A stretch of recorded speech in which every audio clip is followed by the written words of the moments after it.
Дорогие братья и сестры, дорогие друзья, хочу лично выразить благодарность вам, всем подписчикам, всем моим друзьям, которые следили и следят за новостями по поводу выделения жилья.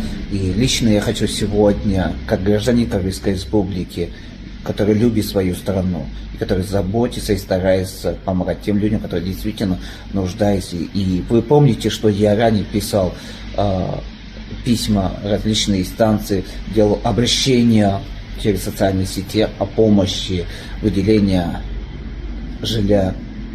Я сегодня выхожу на прямой эфир и вам говорю, дорогие друзья, вместе мы сила, вместе мы можем много чего добиться.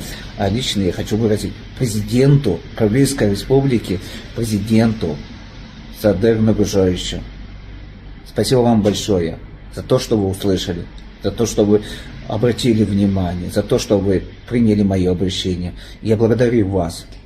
И у меня теперь будет своя квартира. И в ближайшее время я получу это жилье. Я благодарю весь народ Кыргызстана. Я благодарю каждого, кто делился, желал, кто писал теплые комментарии. И сегодня я с радостью скажу. И я рад, что у меня теперь будет в ближайшее время своя квартира, где я могу в будущем создать семью, где я могу с уверенностью жить и знать, что меня никто не выгонит, то, что цена аренды не поднимется. И я с радостью говорю, спасибо вам, дорогие кыргызстанцы.